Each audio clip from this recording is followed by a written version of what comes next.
there is a very important verse that we're using, calling the Creator in His name, and then asking from Him to open our lips that our mouth will praise Him.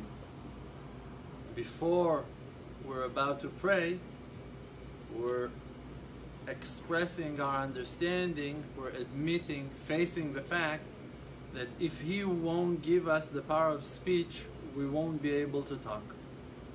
Even just to say, I need something, I want to have something, I hope for something, it's not something that we believe that is in our power to achieve on our own, to pray even, just to ask.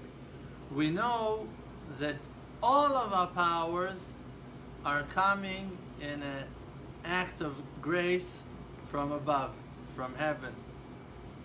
Now when a person is standing with that deep understanding that all of the powers and all of his qualities and all of his talents and his wisdom and everything he has is a free gift from the Creator to him, so that understanding is filling him with gratitude and appreciation. And with that power of goodwill, we're trying to see what we can do to give back from that goodness that we received, and how we can transform those amazing gifts that we received from heaven to make our lives important and useful for the purpose that we've been created for.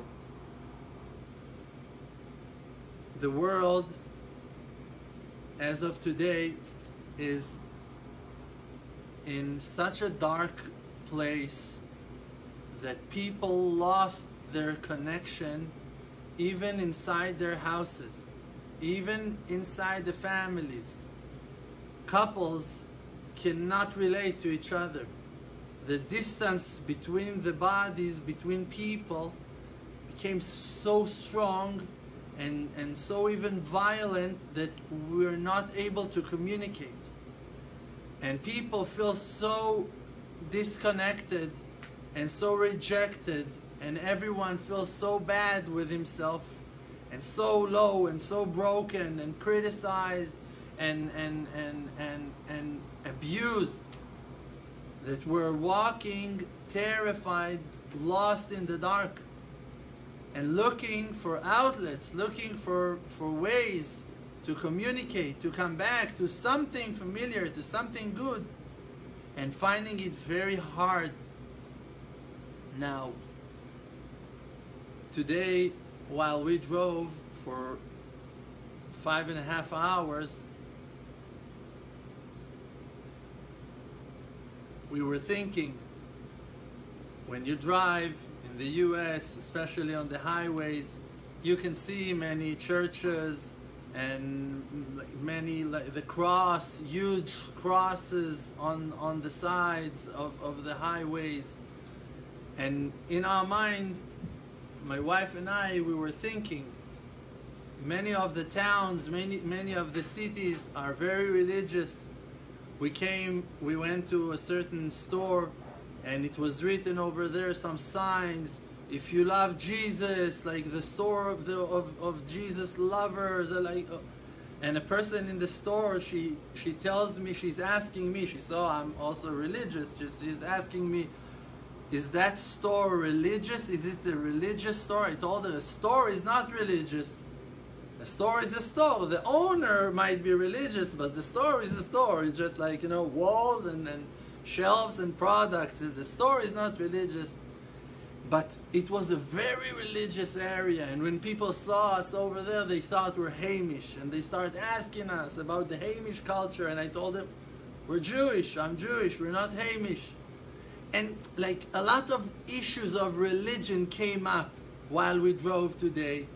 And then my wife, she asked me some questions about Muslims, millions of Muslims around the world, as the Muslim religion is a bigger, larger religion than Christianity. Both religions are so huge and so powerful, and also inside of them different streams, and also in Judaism the same thing, like many groups, different communities, different traditions.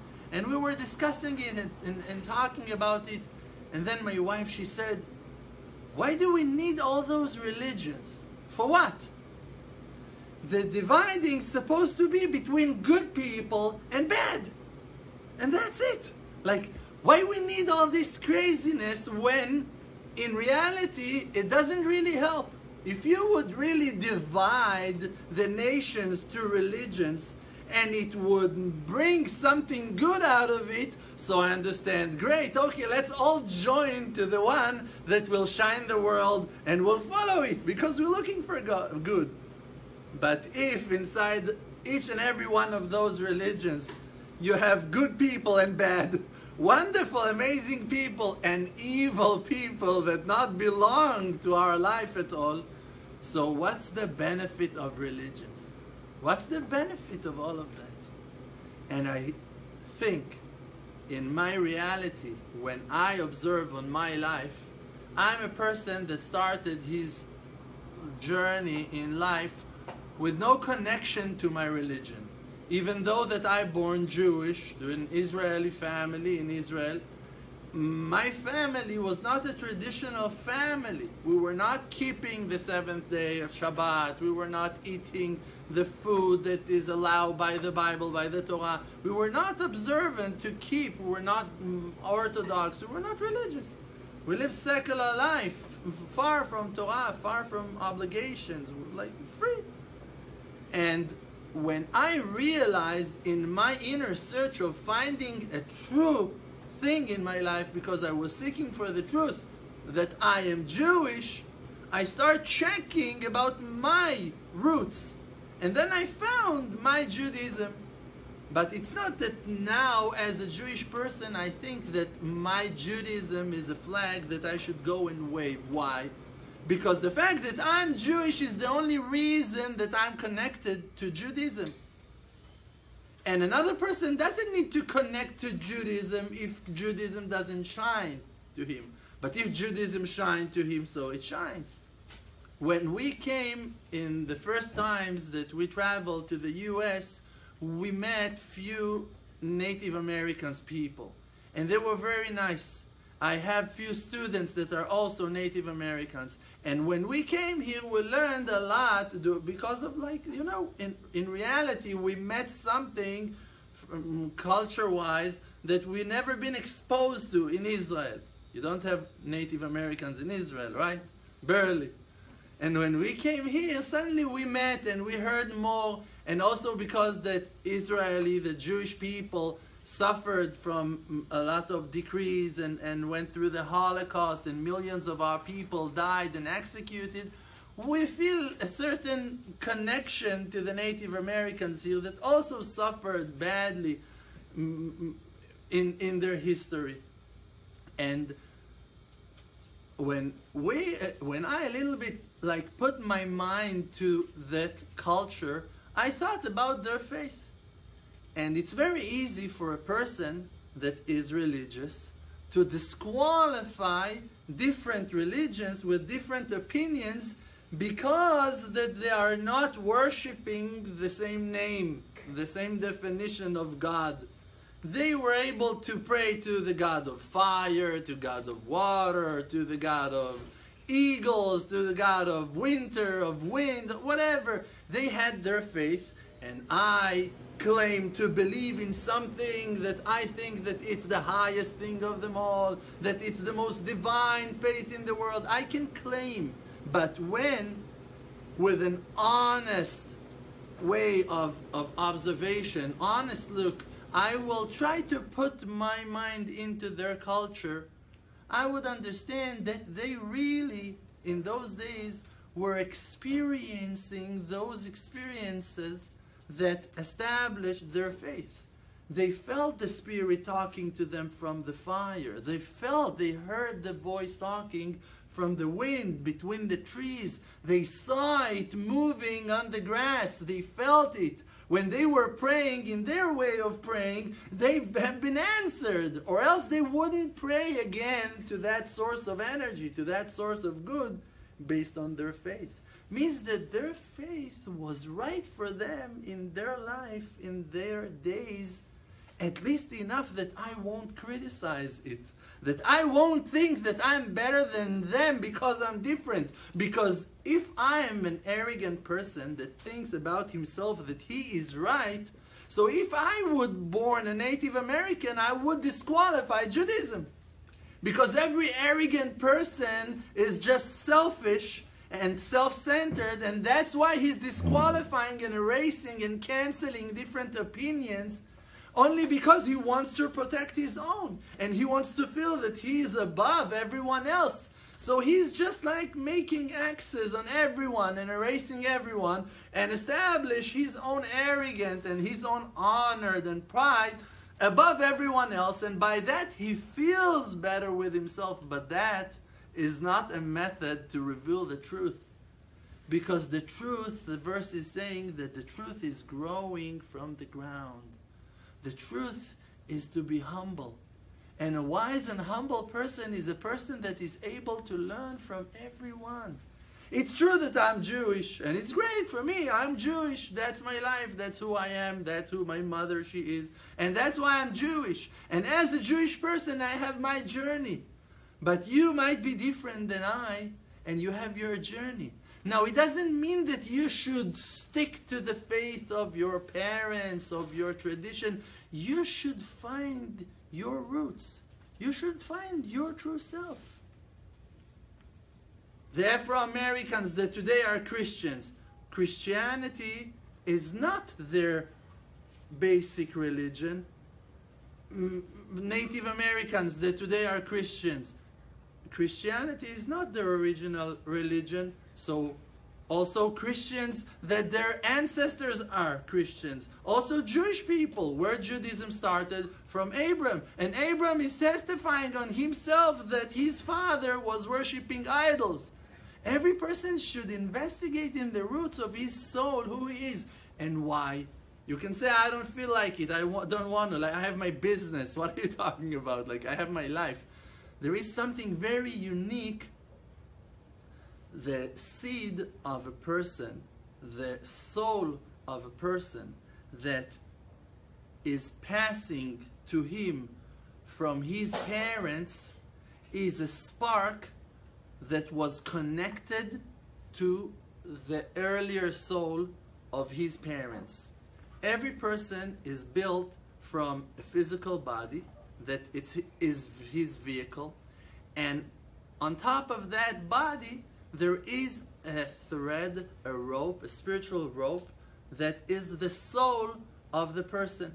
Now that soul is tied above every head of every human being. And when a couple are getting married and they're bringing a child to the world, so part of that rope is being delivered with that child to be his own soul. So now it's an individual soul that is getting stronger and wider and more connected to that person. But in reality, that thread was part of an earlier rope in the mind connected to the soul of his parents. And in an earlier generation, that thread was also in the soul of his grandparents and great-grandparents. So your soul, that today is your soul, is not a fresh soul, 20 years old soul, 50 years old soul, 70 years old soul. No. You have an ancient soul from the days of creation that is passing from one generation to the next for thousands and thousands of years, according to our belief, until today, that today it's been divided to be your individual soul. And that's why I feel that I need to make that investigation to find myself, to know who I am, who were my ancestors, really to check, because I feel a spiritual connection to my past. And this is why when I'm talking and I'm coming, I'm not coming as a religious speaker or preacher or something like that, not as a Jewish rabbi, and I'm also not a qualified rabbi to speak. I'm a person. I'm a human being with my life experience. And I'm searching for the truth from age of 18, 19. When I was a child, I lived my life like a regular child. When I grew up, I felt very not comfortable with my life. I had many difficulties in my journey as a secular person. The friends and community that I was surrounded with, the family, I never felt like I found my place. I never fit nowhere. And until today, I'm an outsider in every situation. And even when I woke up to understand that I need to have meaningful life with a purpose, and I found my inner connection to God, because I started to believe, because I recognized that there is an individual supervision on my life, and that my life was not only my needs and my desires or my fears and my pressures. I felt that there is a divine purpose. I saw how the Creator was interfering in my life, and certain messages came to me, and certain understandings and thoughts that I had, and questions being answered, and I saw many coincidences that suddenly I realized that they were not coincidence. It was supervised from heaven. I saw how the puzzle is being built, one part after the next, and I realized something is talking to me through the walls, from the wind, from the bonfires, in situations. I felt the creation was communicating with me, was calling me to believe, to recognize. So as a person that found some truth inside of himself, I found also my connection to my religion. And then I became Jewish. I start being more observant, and I start keeping the mitzvot that Jewish people are obligated by the rules of the Torah. And I start putting tefillin, I will start keeping Shabbat, eating kashrut, kosher food, and all those things that I felt related to. I felt like I want to do those things, but not because of the commandment, not because of the Jewish rules, just because that I felt that I found my place in a way. But until today, my wife told me a few years ago, you became religious, it's called a Baal Tshuva, you are doing Tshuva, you are coming closer to the Creator for many, many years, and until today, you have not become religious. You are a truth seeker.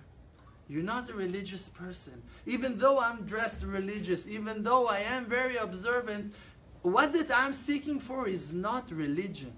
What that I'm seeking for is an answer to my inner questions. What that I'm seeking for is an answer to my fears. I'm seeking for answer to what that goes on in the world, to things that are happening around me, and I'm finding them hard to explain. And as a person like that, I'm standing in front of you and offering to you to look for answers on your own, to try to find that path on your own, not to follow people, not to follow communities, not to follow people that are standing in power position with certain opinions and methods, and to follow their guidings. I'm inviting and calling you to search on your own, to be brave and to call that God that you believe in and ask Him to reveal to you His truth. King David was asking the Creator, Hadricheni ba'amitecha, guide me in the path of your truth. Even though that he was a genius and he was so righteous and pure and he knew all the rules that are written in the Bible by heart, he was a righteous man. But still he knew that he should ask from the Creator to guide him in the path of truth, of his truth.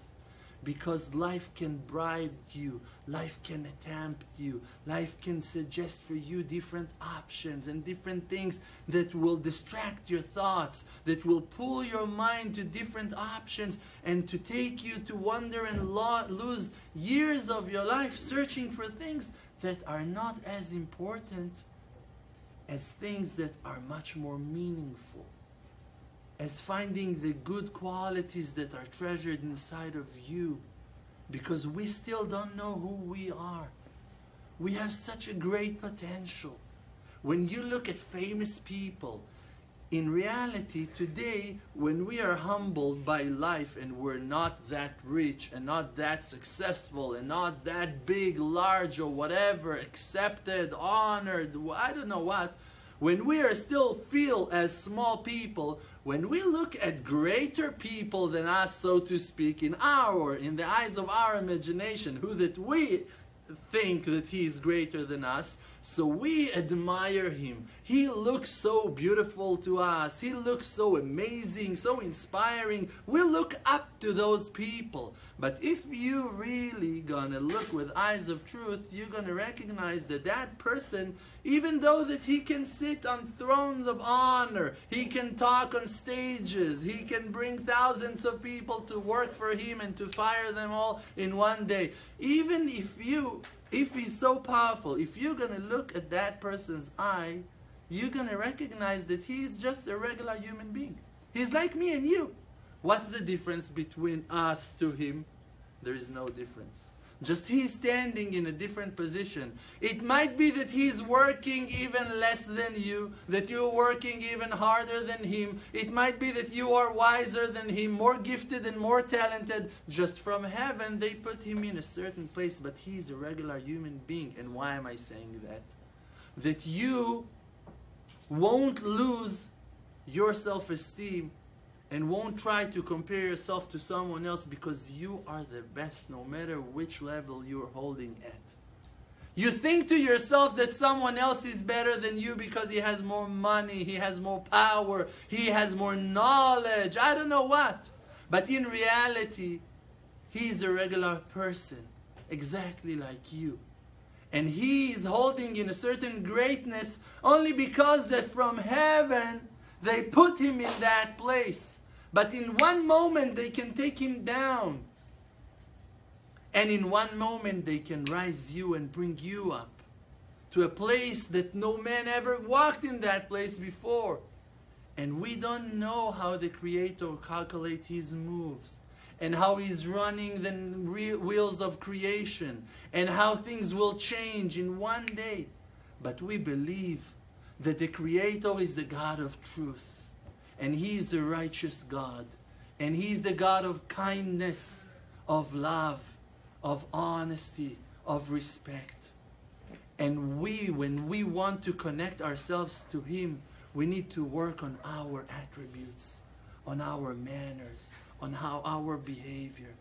Just to be righteous, just to be good, to be as pure as we can. And if, by the way, you're also religious, enjoy your life being religious. Try not to be ridiculous with your ceremonies and tradition. Try to connect yourself to reality while worshiping what you believe. Try to believe in something realistic and not in nonsense. And I'm talking on all that rainbow of options of religions and communities and streams inside religions.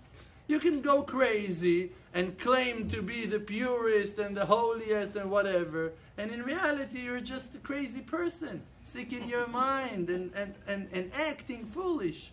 Or that you can be humble, and then it doesn't really matter to which religion you are connected to, because really you are being judged on who you were, on who you are when you're talking, who you are when you're eating, who you are when you're selling, when you're buying. Those are the real questions about a human being. They're not asking you, are you Jewish? Are you Christian? Those are questions that are being asked in the entrance to the synagogue or to the church or to the mosque. Those are questions that people are asking. In heaven, they're not asking you for your religion. They're asking you for your character, who you are, who you were, what were you doing, how you were spending your time. Did you give portion of your income to charity? Were you giving portion of your time to people in need? Were you giving a portion of your wisdom to people that were not educated as you? Did you share from your life experience? Did you give from your wisdom, from your talents to the community, to the company, to people in need? Those are the giants and the greatest people of the world. Those ones that were able to grow out from their selfishness, from their narrow mindset, and to set themselves free to go and help others with no connection to religion or to communities or to nations. All those definitions are definitions of the physical world.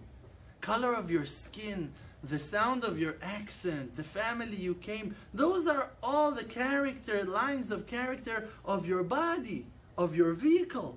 Who you are is your soul, is not your body. When a person passed away, he died, you're not going to keep on talking to his body, to his physical flesh. You're going to talk to the soul that already rise to heaven. You are not your body, you are your soul. You are the spirit that lives inside of you. If you try to recognize yourself in the mirror, you are suffering from a horrible mistake. Trying to find yourself in the color of your skin, in the color of your eyes, in the sound of your accent. Those are all results of the exile. That the nation's been exiled and suffered from war and took in captivity and been tortured and been raped and been destroyed and slavered and slaughtered and suffered and been exiled from one land to the other. Who you are, you still don't know. Because when you try to go and look for the roots of your family, to find your ancestors, the road is blocked. You don't know who you are. You think you're Christian and you're Jewish. You think you're Jewish and you're Muslim. You think you're Muslim and you're Christian. You don't know who you are. Physical body is not an evidence for who you are. Your soul is the only evidence for who you are. So stop judging yourself based on your shape and your body. And start connecting yourself to who you really are from within. And you, from within, a godly soul. A Holy Spirit, a portion of heaven from above. You are a pillar of light that is able to think, to feel, to sense, to smell, to see, to hear, to taste, to understand one thing from the other. You are a wise, intelligent spirit. You're not a physical body. Your body is limited. In shape, in weight, in power, but your soul is eternal. And to that we must connect ourselves with all the power we have. And also when we're going and we're meeting people out there in the world, it's the only thing that we should do with them when we connect ourselves to them. It's to try to find the root of their souls, to connect ourselves to their spirits. And not to base our relationship with people on their physical bodies, from which community you are coming from which religion you are coming from. I have a line of #1 best friends, and they're from different nations. They're from different communities. They're from different sections and parts and lands in the world. They're different people in character and in languages. And they're my best friends. They're walking with me in one line. And we're one community, one group, with one heart, with one soul. Because we're all seeking for one thing, the truth. We're looking for justice. We're looking for love, for kindness, for respect and support to the righteous people, to those poor ones, to the broken ones. We care about each other, so it makes us together. Our affection and our respect makes us one. Not our religion, not our tradition. not our family members and how much money we have in our banks. Only our desire to do good and to go and to spread good in the world. Because in the future, when the third temple will come down made out of fire to this world, so the Creator Himself said it in the Bible. And He said, because my house will be the house of prayer to all nations. Ki beiti bet tefillah yikare lechol ha'amim, to all nations. It will be called the house of prayer to all nations. It means that everyone are welcome. That everyone are called and invited to come and to call Him in His name. Now when everyone are welcome, how can I be more important than you?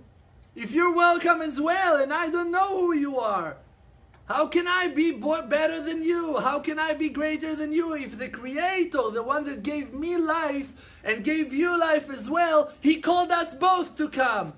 So how can you be better than me, or I can be better than you? We need to drop those nonsense. But if still in your tradition you have certain obligations, so you can keep your obligations. If you feel like getting married with your own nation, so great. No one forced you to marry my sister or my brother. No, it's great. You can marry whoever you feel like married. I don't push you to do anything. I just want to give you your place to be able to grow. I want you to give me my place to grow. I want us both to grow together. You feel like doing something good in your life in that way? Do it. Don't hurt me. I don't hurt you. I want you to be who you are.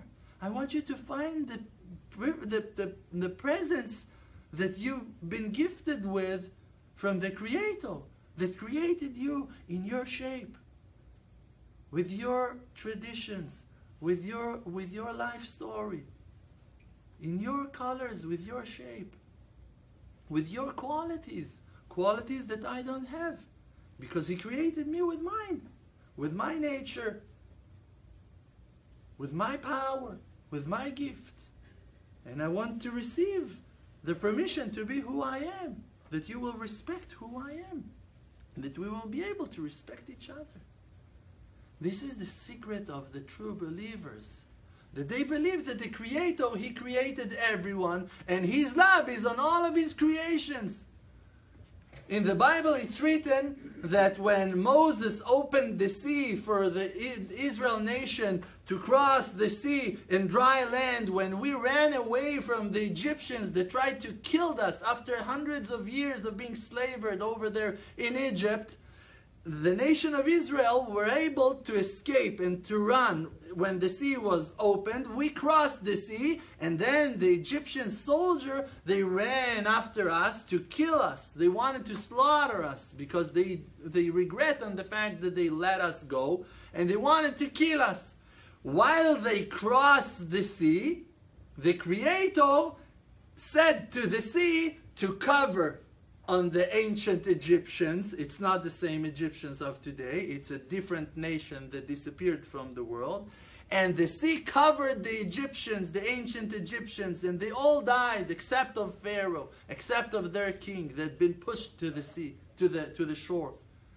And the angels in heaven were praising the Creator on the miracle that He made with the Israel nation to save them from their enemy. What the Creator did? When the angel praised Him for drowning the ancient Egyptians in the sea, the Creator told His angels to shut their mouths. He told them, "Are you praising me when my creations are drowning in the sea?" The Creator was sad and upset, even when cruel people with bad intentions that went to kill an innocent nation in those days were drowning and being punished. Even if it'd been punished by Him, even if they'd been punished by His decree, when He punished them and drowned them in the sea, He felt the sorrow on their death. He doesn't want to kill no one. He doesn't want to see his creation going lost in the depths of the sea, drowning in the storm. He doesn't want to see that. He cannot accept no praises when people are suffering, when people are humiliated, when people are being crushed. And even if people are evil and they're suffering, the Creator is not happy with that. He would look for another way. He would try to find another way how to bring peace between the nations, how to bring understanding between people. But when people's mind is focused on physicality, on physical definitions, my tradition, your tradition, my color, your tradition, my tradition, then we are being divided and separated from each other. But when our mind is focusing on the spiritual aspect of our life, to find the souls, suddenly we can communicate with peace, with understanding, without feeling obligating not to change for you and not that you will change for me. We're just being able to sit in one place and to feel okay with each other. To feel that it's all right to look for the truth from different angles. Because truth, there is only one. But there are millions of ways to reach that truth. And you don't need to walk in my path to reach my truth. You can walk on your own path. Like the beams of light that are coming out from the sun. It's only one star that's hanging in the sky, that is shining to the wide world. But it's shining to so many directions. And you have your direction. You have your route. You have your path, your lane to walk in. And you should walk on it with honesty and with pride, in humility, in kindness, with respect to all of your siblings, to all of your partners that are walking to your right, are walking to your left. And to let everyone stick together. Because from your understandings I can grow, and from my understandings you can grow. I can share the music I can make, and you can share from the art that you can paint. You can sing and I can play. You can dance and I can walk. You can work and I can design. Everyone got different talents, different abilities. If every individual gonna try to build everything from zero, we won't get nowhere. Only our cooperation, only the fact that we're working together, leaning on the wisdom of different nations, of different cultures, cooperating together. Those are wise in technology. Those are amazing in different aspects. Everyone, those in science, those are investigating, those are praying, those are very spiritual, those are making amazing wooden crafts. I don't know. Every nation with their talents, every person with his qualities are all needed for the true secret and beauty of creation, the greatness of the Creator to be revealed. Think about the world of nature without all those amazing species. It's gray. It's not as colorful and beautiful. Which is the most beautiful animal in the world? One will say a cheetah, one will say a deer, one will say a panda bear, one will say a koala bear. Everyone will choose some birds, butterflies. Okay, let's make a world only with butterflies. The most beautiful, but it's boring.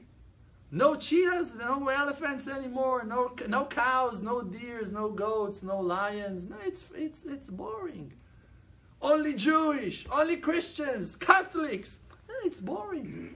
You're amazing, but boring. Like, I also have something to give. Maybe you don't know. Maybe you're not, your eyes are not open, but like that you know that you have something, I also have something to give. But for that we need to open our hearts. We need to open our arms. We need to accept each other. We need to let each other grow and be who you are. I don't need you to be mine. You cannot be me. And I cannot be you. I don't need you to be on my side. I need to be with you. I don't need to be like you. I want you to sing in your voice. Your voice is amazing. I want to hear your lyrics. Your lyrics are fantastic. Your culture is so beautiful. You have amazing things that you carry for generations. Things that my nation never been blessed with. We have different blessings, different gifts that we received. You have your flow, you have your culture, you have your wisdom, you have your senses, you have your abilities. And you should be open to accept others and to search for the truth. It means to search for the truth that will give life and peace and love and honor and respect to everyone. Like that when redemption day will come, all the animals will be able to live together without no predators and no death and no more hatred between the species. Just everyone will live calmly and happily together like it was in heaven in the earliest days of creation. That's exactly what it will happen to the people, to human beings, to the nations. We will be able to live among each other freely with love and respect, with no arguments, with no contradictions. Just you gonna serve the Creator and find yourself and be who you are with respect, without desire to ruin and sabotage other cultures and nations. And I will do the same to you. Why? Because the Creator will remove the bad attributes of anger, of jealousy, all those fake fears that are based on nothing, that are based on foreign faiths, on imaginations, on bad attributes. And when He will remove those curtains, that darkness from the world, we will just appreciate and love each other and respect each other for being who we are. You for being who you are, and me for being who I am. Because I haven't made myself, and you haven't made yourself. There is one God that He knows better than both of us exactly how to create and design His world. And we just need to hold hands and sing Kumbaya. No, that was a joke. Just to hold hands together and to live our life in peace. And this is my speech. And by the way, I'm Jewish. But I'm not going and waving it because I am Jewish. That's my thing. And you can be who you are. And it's okay. And we still can seek and look for the truth together. We're not enemies because we're different. And inside the houses, it's the same. Inside the houses, we're suffering from the same thing. A man and a wife and their children can suffer from disagreements and arguments. And you're in the same boat. You're in the same house, sitting on the same sofa, watching the same show, supposed to be so happy together. Like there is such a huge world that is around you that you need to deal with, that you're now just making wars and fights in the house. You're like draining yourselves instead of building yourselves. Working on ways of communication, building patience to each other, hugging each other, loving each other, listening to each other, learning how to communicate, how to relate, how to feel, how to be patient with each other, how to love and respect each other. That's our mission. To be better people, to be the best people we can be. And based on that, to reveal the light of truth in the world. And the seal of the Creator is the seal of truth. When we're being loyal and truthful, His light is shining through us out to the world. And then when people will look at you, they will feel the blessing of God on you. And they will connect to God through you. Because you became a man of God, a person of God. Because the godliness that is reviving you, that is treasured inside of you, will shine through your flesh out to the world. And people, when they will see you, they will see God through you. Not going to idolize you. Going to enjoy the spirituality that you will spread. The light that will shine through your aura, to your surroundings, to your community, to your beloved ones, to everyone around you. We need to build our self-esteem to love ourselves, to accept ourselves no matter who we are. Because we've been created by the Creator, so there are no more questions about our shape, about how He made us to be. We are His handmaids. You have complaints? You can write a letter, burn it, let the smoke go back to heaven, and He will answer your questions shortly. Nothing to do. You know that He knows better than you how to create you and how to create the world. And He knows exactly why He made you how you are, like you are, and why He made it. That's what He wants, and He knows exactly why. And there's a purpose and a cause for everything in this creation. So we should just accept it with love, and to just work on being good as much as we can, and to spread that good and that love in the world to everyone that asks for it, and to be as kind and nice as we can. And that's where my speech is finished for tonight. Thank you very much. I bless you that all your prayers will be answered from heaven immediately when you'll ask them, and that you'll find everything you seek for and looking for close to your doorstep, early in the morning when you wake up, that all your prayers and requests will be answered. Amen. Thank you. Amen.